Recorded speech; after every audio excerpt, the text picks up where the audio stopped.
Okay, good morning everyone. तो आज हम करेंगे रेस्पिरेटरी सिस्टम। ओके, कैसे हम सांस लेते हैं, वो हवा कहाँ जाती है, उससे क्या होता है, फिर वो कैसे बाहर आती है, कौन से पाथ से जाती है। आज मैं आपको वो सब एक्सप्लेन करूँगी और साथ में आपको बताऊँगी क्या क्या कहाँ कहाँ पे कौन सी कॉमन दिक्कतें आ सकती हैं। ठीक है, so should we start? Okay, so this is, yes, so this is the respiratory system. Okay, there is a upper respiratory system and there is a lower respiratory system. Okay, upper respiratory system में आपको ये bones remove करके दिखा देती हूँ, teeth remove करके दिखा देती हूँ। ठीक है, नोज से लेकर जो आपका गले तक, मैं आपको मोटा मोटा समझाना चाह रही हूँ, गले तक का जो विंड पाइप रहता है वो उसको कहते हैं हम upper respiratory system.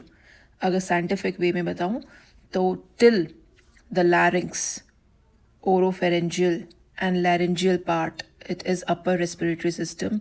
Below the laryngeal part it is the lower respiratory system including the trachea and the lungs. Okay, तो मैंने अभी टीथ रिमूव कर दिए हैं। ये मैंने आपको विंड पाइप दिखाना चाह रही हूँ। विंड पाइप को ही हम ट्रेकिया बोलते हैं। ठीक है, नोज से आप हवा लेते हैं, अंदर खींचते हैं, इंस्पायर करते हैं तो वो नीचे जाती है यहाँ पर। ठीक है, हवा ट्रेकिया में जाती है, खाना फूड पाइप में जाता है जिसको हम ईसोफेगस भी बोलते हैं। ठीक है, वो ट्रेकिया के जस्ट पीछे होता है फूड पाइप, ट्रेकिया आगे होता है। ठीक है, अब क्या होता है कि ऐसा क्यों नहीं होता कि जो आप खाना खा रहे हो वो विंड पाइप में क्यों नहीं जा रहा है, ट्रेकिया में क्यों नहीं जा रहा है? क्यों? क्योंकि इसके ऊपर देखो, ये जो आगे आपको दिख रहा है फ्लैशी पार्ट, ये होता है जब भी आप स्वॉलो करते हो, गटकते हो खाने को, तो क्या प्रोसेस होता है, ये इसके ऊपर बंद हो जाता है, विंड पाइप के ऊपर। ये हाँ, यहाँ पे जो आगे वाला फ्लैशी पार्ट है ये इसको कवर करता है जब आप स्वॉलो करते हो। तो इसीलिए कहते हैं कभी भी जल्दबाजी में खाना नहीं खाना होता है। ठीक है, आराम से उसको स्वॉलो करना होता है चबाने के बाद, वरना आगे विंड पाइप में खाना जा सकता है, वहाँ पे आपका खाना फंस सकता है। ठीक है, मैं आपको वो भी एक्सप्लेन करती हूँ कैसे होता है। सी, जब हम खाना खाते हैं तो देखो ऐसे फूड पाइप में जाता है और नीचे जाके पेट में जाता है। ठीक है, पर जब आप बातें करते हुए खा रहे हो, हड़बड़ी में खा रहे हो, तो जो इसके आगे विंड पाइप है और जो मैंने आपको फ्लैशी पार्ट दिखाया था उसे हम एपिग्लॉटिस बोलते हैं। ये देखो ऐसे बंद होता है ये, तो आप जब स्वॉलो करते हो तो ये ऐसे फूड पाइप में चला जाता है, तो विंड पाइप में जाने के चांसेस बहुत कम होते हैं। पर अगर आप जल्दी जल्दी खा रहे हो, बातें करते हुए खा रहे हो, तो कभी कभी ऐसे विंड पाइप में खाना आ जाता है and this will lead to choking. आपको सांस नहीं आएगा, खाना फंस जाएगा। बहुत इमरजेंसी केस होता है ये, इसमें डेथ होने के चांसेस बहुत ज़्यादा होते हैं बिकॉज आप सांस नहीं ले पाओगे। सो बी केयरफुल। ठीक है, आराम से खाएं, अच्छे से स्वॉलो करके खाएं, अच्छे से चबा के खाएं, कभी बात ना करें, कभी हंसे ना खाते समय या फिर स्वॉलो करते समय। Okay okay, so this is our vocal chords.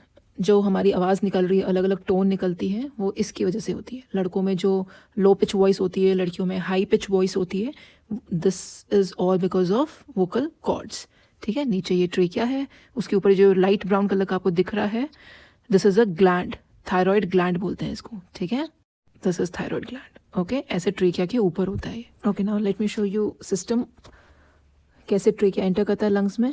Ribs को रिमूव कर देते हैं, क्लेविकल बोन्स को रिमूव कर देते हैं, and let me show you how the trachea enters. आगे उसका क्या पाथ है, how it enters the lung. So see, trachea ऐसे ऊपर से आता है और नीचे से दोनों तरफ बाइफरकेट कर जाता है। ठीक है, अब मैं आपको लंग्स रिमूव करके दिखाती हूँ। ये देखो, फिर इसकी ऐसे ब्रांचेस निकलती हैं, हर एक पार्ट में इसकी ये ब्रांचेस जाती हैं टू प्रोवाइड एयर। एयर का मतलब मैं क्या कहना चाह रही हूँ, आप समझ पा रहे हैं? हम जब सांस लेते हैं तो हमारे जो सांस में जो एयर जा रही है, इसमें बहुत सारी टाइप्स ऑफ गैसेज हैं, पर एक्चुअल में हमें कौन सी गैस चाहिए? हमें ऑक्सीजन चाहिए।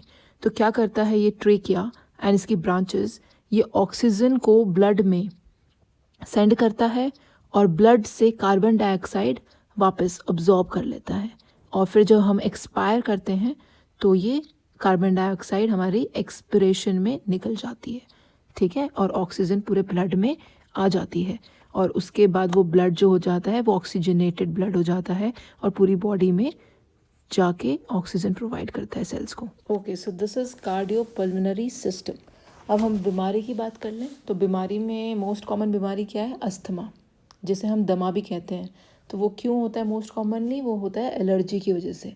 अब एलर्जी में क्या होता है कि जब हम सांस लेते हैं तो जो एलर्जन पार्टिकल है वो सांस के साथ फेफड़ों में, लंग्स में चला जाता है। अब वो विंड पाइप में से जाके इन ब्रांचेस में जाके वहाँ पर एलर्जी प्रोड्यूस करता है, तो हमारी बॉडी रिएक्ट करती है। अब जब बॉडी रिएक्ट करती है तो क्या होता है, वहाँ पे सूजन आती है, सूजन आती है, एंजाइम्स रिलीज़ होता है ताकि वो उस पार्टिकल को वो मार सके।